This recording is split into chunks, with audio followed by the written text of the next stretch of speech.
May I play for food?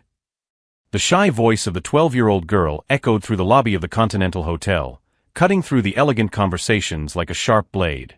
People stopped talking, turning to face the little black girl who dared to interrupt the city's most exclusive charity cocktail party. Amelia Washington stood at the entrance to the main hall, her large, hopeful eyes fixed on the Steinway grand piano gleaming beneath the crystal chandeliers. Her simple, slightly baggy clothes contrasted starkly with the designer dresses and tailored suits around her. She clutched a worn backpack to her chest, as if it were a protective shield. "How did that kid get in here?" whispered a platinum-haired woman, clutching her champagne glass tightly. "Where's security?" The event was a gala to raise funds for underprivileged youth, an irony that did not escape Amelia, who had spent the last week sleeping in different shelters. She had heard about the event when she passed by the hotel entrance earlier, and something inside her compelled her to try to get in. Victoria Sterling, the event organizer and heir to a family fortune, approached with measured steps. At 45, she epitomized the city's social elite, educated, refined, and utterly convinced of her moral superiority. "Darling," she said with a condescending smile, "this is no place for you. There's a McDonald's 2 blocks from here." "I just wanted to play," Amelia repeated, her voice gaining unexpected firmness. "Just one song. In exchange for a plate of food." Laughter began to ripple through the crowd. "She thinks she can play the piano," scoffed a man in a navy blue suit. "She probably doesn't even know which key is C."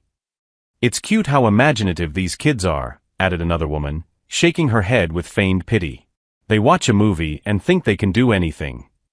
But Amelia didn't look down. There was something in his posture, a quiet dignity, a silent confidence, that seemed out of place in a child of his situation. As if she knew something that everyone else there was completely unaware of. Dr. Robert Chun, a renowned pianist and one of the judges of national competitions, watched the scene from the back of the hall. He had noticed how the girl's eyes fixed on the piano with a reverence he rarely saw, even in advanced students. There was recognition there, familiarity. "Victoria," Dr. Chun approached, "maybe we should let her play.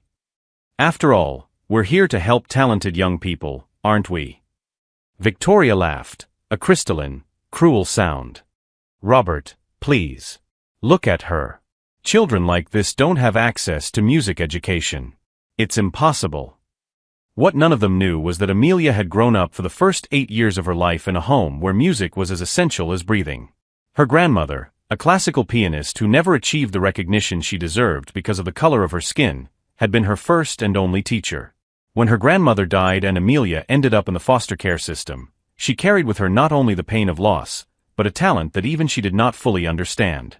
While everyone looked at her with disdain, Amelia stood firm as someone who had weathered much worse storms and learned to find strength in her own vulnerability. His fingers moved unconsciously, as if playing an invisible melody, a habit he had developed to calm himself in the most difficult moments. If you are enjoying this story of overcoming adversity and justice, don't forget to subscribe to the channel to find out how a simple, innocent question was about to silence a room full of prejudice and reveal a talent that would redefine everything those people thought they knew about human potential. Victoria Sterling crossed her arms and laughed theatrically, as if she had heard the most absurd joke in the world. "Very well, dear," she said, her voice dripping with condescension. "Since you insist so much, let's make a little deal. You can play, but with a few conditions." The crowd drew closer, sensing the smell of a cruel spectacle about to unfold. Victoria loved being the center of attention, especially when she could demonstrate her moral superiority in front of other members of high society. "First condition," Victoria announced, raising a perfectly manicured finger. "You will play only one song, and we will choose which one. Second condition, if he manages to play decently, I will personally pay for a full dinner. But," she paused dramatically, "when he fails miserably, as we know he will leave here immediately and never bother respectable people again." "How cruel," whispered an older woman at the back of the group, but her voice was drowned out by the approving laughter of the other guests. Amelia remained motionless, his eyes fixed on the piano. Something was happening in her mind, memories mingling with the present. She could almost hear his grandmother Betty's soft voice. "When people try to belittle you, let the music speak for you, my dear. Music doesn't lie, and it knows no prejudice." "I accept," Amelia said simply, her voice clear and firm. Dr. Chun watched, fascinated. There was something about the girl's posture, the way she looked at the instrument, that intrigued him deeply. In 30 years of evaluating pianists, he had developed an instinct for recognizing true talent, and something about this child made his expert senses tingle. Perfect! Victoria clapped her hands. Now for the music, she looked around, searching for the most difficult and humiliating option possible. Her eyes settled on James Morrison, a mediocre pianist who played in local bars. James, dear, what would be a suitable piece for our young artist? James smiled mischievously. How about Beethoven's Für Elise? Everyone who has ever sat at a piano at least once in their life tries to play that piece. If she really knows anything, she should be able to do it. The choice drew laughter from the crowd. Für Elise was considered a beginner's piece among laymen, but to play it perfectly required refined technique and years of practice. It was the perfect trap. If Amelia knew only the basics, he would try to play and fail disastrously. If he knew nothing, he wouldn't even be able to start. Excellent choice, Victoria applauded. A song that any child who has ever had a piano lesson knows. There are no excuses for failure. Amelia nodded and walked toward the piano. Each step seemed charged with a quiet determination that made some people at the back of the hall feel inexplicably uncomfortable. There was something wrong with that scene. A 12-year-old child should not carry such dignity in the face of such humiliation. When she sat down on the piano bench, adjusting it to the perfect height with precise, familiar movements, Dr. Chun felt a chill run down her spine. Those were not the movements of a beginner. Look at that, Victoria sneered to the guests closest to her. She doesn't even know how to sit properly on the bench. She's probably never seen a real piano in her life. But Dr. Chun had noticed exactly the opposite. The adjustment of the bench, the upright posture, the way Amelia's hands hovered over the keys in a perfect classical position. These were details that took years to master. Memories flooded Amelia's mind like a wave. Her grandmother, her mother, Betty Washington, had been one of the first black pianists to try to enter the city's conservatory in the 1960s. Her talent was undeniable, but the doors remained closed due to the prejudice of the time. Betty channeled her passion by teaching children from the community in her small home, transforming his old upright piano into a portal to the world of classical music. Music is her universal language, Amelia, Betty used to say as she guided her granddaughter's little fingers over the keys. When you play from the heart, people listen with their soul, not their eyes. Amelia had spent countless hours at that piano, absorbing not only technique but the deep musical understanding that only a true master can impart. When Betty died and Amelia was separated from everything she knew, music remained her only constant companion, played on imaginary pianos during lonely nights in shelters. "We're waiting," Victoria said, drumming her impatient fingers. "Or have you given up before even trying?" Amelia took a deep breath and placed her hands on the keys. The touch was like electricity. After months without playing a real instrument, feeling the keys under his fingers was like rediscovering a lost part of her soul. The first note echoed through the hall with a crystalline purity that made several people look up in surprise. It wasn't the hesitant, amateurish sound they had expected. It was a note played with the confidence of someone who knows every nuance of the instrument intimately. Dr. Chun approached discreetly, her professional curiosity fully aroused. That first note had been played with impeccable technique, precise attack, perfect sustain, controlled timbre. These were details that only years of serious training could produce. "Coincidence," Victoria murmured, but her voice had lost some of its previous confidence. Amelia began the main melody of Für Elise, and every note that flowed from her hands was like a small miracle. There was no hesitation, no technical error. The music emerged naturally, as if she and the piano were part of a single organism. But there was something else, an emotional maturity in the interpretation that left Dr. Chun completely stunned. The way she phrased the melodic passages, how she controlled the dynamics, how she allowed the silence between the notes to speak as much as the music itself, it was the work of a mature artist, not an untrained child. The hall had fallen completely silent. The champagne glasses remained motionless in the guests' hands, the conversation ceased, even the waiters stopped moving. Everyone was mesmerized by that small figure at the piano, creating music of unexpected and breathtaking beauty. Victoria felt a growing uneasiness in her stomach. This was not going according to plan. The public humiliation she had orchestrated was turning into something completely different, something that was totally beyond his control. As Amelia played, lost in the music that flowed through her like a force of nature, a single question echoed in the minds of everyone present. Who was this girl really, and what secrets was her music about to reveal? As Amelia navigated the most complex passages of Fur Elise, Dr. Chun felt his heart race. 40 years of evaluating musical talent had honed his instincts, and what he was witnessing defied all logic. The girl's technique was not just competent, it was extraordinary. The descending arpeggio passage, which stumped even advanced students, flowed from her fingers like crystal-clear water. Each note had weight and purpose, each pause breathed with mature musicality. Dr. Chun watched in fascination as she controlled the sustain pedal with the precision of a professional concert pianist. "This is impossible," he muttered to himself, moving even closer to the piano. Victoria, sensing the change in the atmosphere, felt the first alarm bells go off in her mind. The conversations had ceased completely. Even the waiters had stopped serving, mesmerized by the music that transformed the hall into an impromptu concert hall.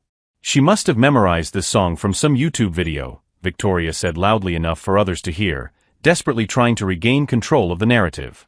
"Kids these days copy anything from the internet." But his explanation sounded increasingly weak. What Amelia was doing transcended imitation. It was pure interpretation, loaded with an emotional understanding that only came with years of serious study and, more importantly, experience. She had witnessed countless prodigies in her career, from 5-year-olds playing Mozart to teenagers mastering Rachmaninoff. But she had rarely seen such a combination of impeccable technique and musical maturity in someone so young, especially in such unlikely circumstances. Amelia reached the climax of the piece, where the main melody returns with renewed force after the virtuosic passages. Her hands danced across the keys with a familiarity that revealed hundreds, perhaps thousands, of hours of dedicated practice. It was impossible to fake that level of intimacy with the instrument. Memories flowed through the music like an underground river. Amelia could hear his grandmother Betty's voice echoing through the years. "Music isn't about playing the right notes, my dear. It's about telling a story that only you can tell." Betty Washington had been more than a teacher. She was a visionary who saw the future through her granddaughter's small fingers. Born in 1940, she grew up at a time when black pianists were systematically excluded from prestigious conservatories and concert halls. Her response was to turn his own home into a musical temple, where children from the community discovered that classical music belonged to them too. "The world will try to tell you that certain things aren't for people like us," Betty used to say as she adjusted Amelia's posture on the piano bench.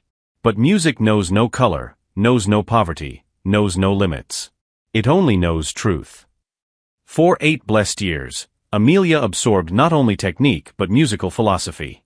Betty taught her that each composer had a unique language. Chopin spoke of longing, Beethoven of struggle and triumph, Mozart of crystalline joy. More importantly, she learned that her musical voice was equally valuable. When Betty died suddenly of a heart attack, Amelia didn't just lose her grandmother, she lost her world. The foster care system separated her from music, from the piano, from everything that gave meaning to her existence. For 4 years, she carried melodies only in her mind, playing imaginary keyboards in the cold dormitories of shelters. But now, in this surreal moment at the Hotel Continental, it all came back. Every lesson, every gentle correction, every word of encouragement from Betty flowed through her hands as if no time had ever passed. Dr. Chun watched in awe as Amelia played the final coda of the piece. The way she controlled the dynamics, starting pianissimo and building to a majestic forte before returning to the delicate whisper of the beginning, revealed a musical understanding that took decades to develop. "Please tell me you're seeing this too," he whispered to his colleague beside him, a piano professor at the local university. "This child, she's not just talented. She's a phenomenon." Victoria Sterling felt the ground shifting beneath his feet. Her carefully orchestrated strategy to humiliate a vulnerable child was turning into the exact opposite of what she had planned. Instead of confirming her prejudices, Amelia was forcing everyone to question their most basic assumptions about class, race, and merit. "It has to be a trick," Victoria murmured to her closest friends. "No one learns piano like that out of nowhere. She must have had expensive private lessons hidden somewhere." But even as she spoke, Victoria knew her words sounded increasingly desperate. The child before her was demonstrating a level of excellence that money alone could not buy. She was playing with soul, with lived history, with a depth that came from places privilege could never reach. Amelia played the final chords of Fur Elise, with a delicacy that made several people in the audience hold their breath. When the last echo died in the absolute silence of the hall, she kept her hands suspended over the keys for a moment, as if reluctant to break the magical connection between her and the instrument. Then slowly, she turned on the bench to face the silent crowd. There was no trace left of the shy child who had begged for food. In his place sat a young artist who had just claimed his place in the world through the universal language of music. Dr. Chun was the first to break the silence, her hands coming together in respectful applause that echoed through the hall like distant thunder. Gradually, others joined in, until the Continental Hotel vibrated with genuine acclaim. Victoria looked around in growing panic. Her attempt at public humiliation had turned into a celebration of the talent she had tried to deny. Worse still, she could see in the eyes of the other guests a question that haunted her. If they were so wrong about this child, what else were they wrong about? Amelia remained seated calmly, allowing the applause to wash over her like rain after a long drought. But behind her eyes, something was forming, not arrogance, but a growing understanding of her own power. She had proven her point, but this was only the beginning. Dr. Chun approached the piano, her expression a mixture of admiration and professional curiosity. "Child," he said softly, "may I ask where you studied?" His teacher must be extraordinary. Amelia looked him straight in the eye, and for a moment, she allowed all the pain of the last 4 years to show in her eyes. "My grandmother taught me," she replied simply. "She said music was the one thing no one could take away from me." The answer struck Dr. Chun like lightning. A grandmother, not an expensive conservatory. Family love, not purchased privilege. Talent cultivated at home, not in elite institutions. Everything he believed about how musical excellence was created was being challenged by a 12-year-old who had just redefined her expectations of greatness. While the hall still echoed with reluctant admiration, Amelia knew she had crossed a line. She could no longer pretend to be just a lost child begging for food. Her music had revealed too much, promised too much. Now, with all eyes on her and expectation hanging in the air like thick perfume, she had to decide how far she was willing to take that revelation, and whether she was ready to show these privileged people what a worthless child could really do when music spoke through her soul with the force of generations of denied dreams. Dr. Chun approached the piano with careful steps, as if approaching something sacred. "Young lady," he said, her voice trembling slightly, "I need to ask you a very important question. What is your full name?" "Amelia Washington," she replied, maintaining the same calm she had shown throughout the evening. The name struck Dr. Chun like a bolt of lightning. His eyes widened and he took a step back. "Washington. Betty Washington. Are you Betty Washington's granddaughter?" Amelia nodded silently, and Dr. Chun covered his face with his hands. "My God," he murmured. "Betty Washington was one of the greatest pianists this country has ever produced. She should have played at the best conservatories in the world, but," her voice faltered, laden with ancient pain.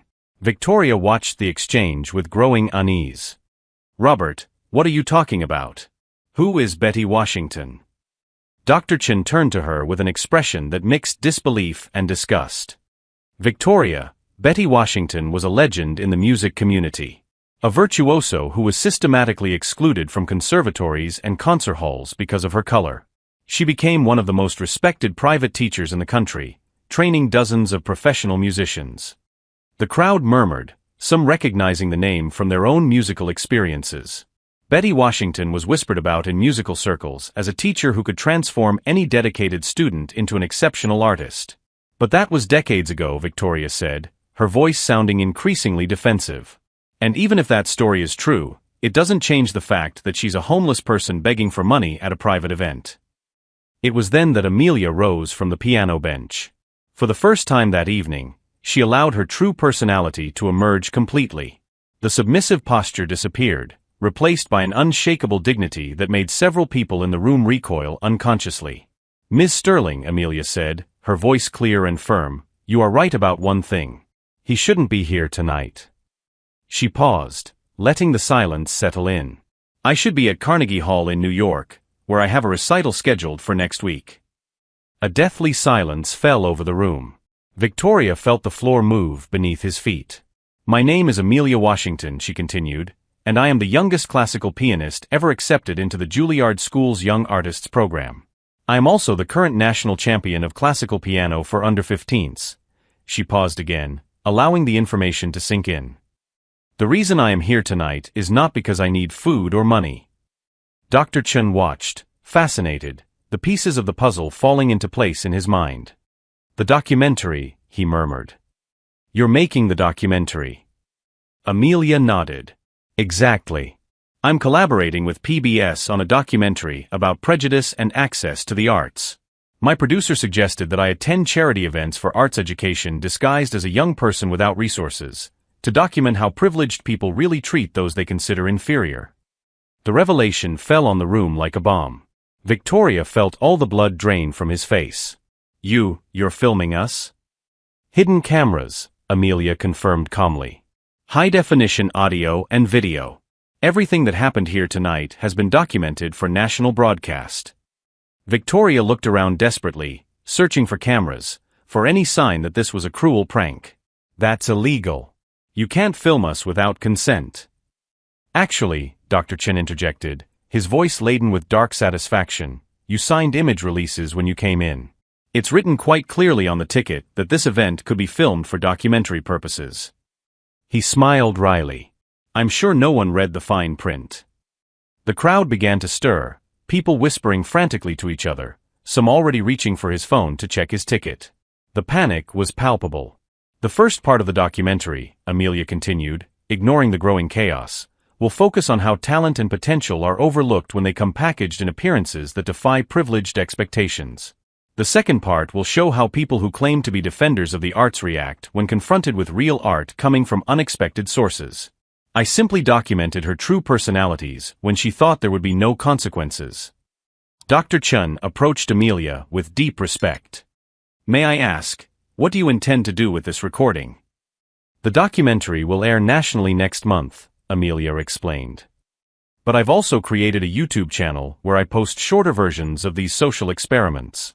My latest video, filmed at a similar event in Boston, currently has 2.5 million views. Especially when it comes from people who pretend to be virtuous while practicing the very prejudices they claim to fight." The crowd watched in horror as Victoria faced the reality of her situation. In a matter of days, her cruelty would be seen by millions of people. His name would forever be associated with the kind of prejudice and elitism she had so clearly demonstrated. "Mrs. Sterling," Amelia said, addressing the event organizer directly, "you have spent this entire evening telling me that people like me don't deserve to be in places like this. That we have no value, talent, or right to participate in high culture." Her voice gained a strength that silenced the entire hall. "Tomorrow, the whole world will see exactly the kind of person you really are." Victoria tried to speak, but the words wouldn't come out. The magnitude of her impending public humiliation was simply too great to process. Dr. Chen looked around the room, seeing the panic on the faces of the other guests. "How many other events have you filmed?" "This is the 12th, Amelia replied. "And it's always the same, people who claim to value art and education, but who immediately judge and dismiss talent based solely on appearances." She turned to face Victoria one last time. "The difference between you and her, Mrs. Sterling, is that when I was actually homeless for a few months after my grandmother's death, I learned that dignity doesn't come from money or status.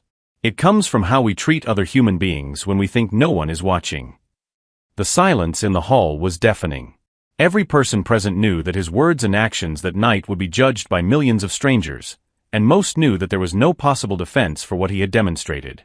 As Amelia discreetly collected a small recording device hidden in her backpack, one question hung in the heavy air of the Continental Hotel: how many other privileged and prejudiced people had discovered, too late, that the young woman they had despised had the power to reveal her true nature to the whole world? 6 months later, Victoria Sterling watched from the window of his small apartment as the limousine pulled up in front of Carnegie Hall. Amelia Washington, now wearing an elegant concert gown, waved to fans before entering the theater where she would make her debut as the youngest soloist of the season. The documentary Faces of Discrimination had gone viral, racking up over 15 million views on YouTube alone. Victoria had become the national symbol of elitist hypocrisy, losing not only her position in all charitable organizations, but also the respect of a high society she valued so much. Former charity event organizer exposed as prejudiced in viral documentary, read the headlines in local newspapers for weeks.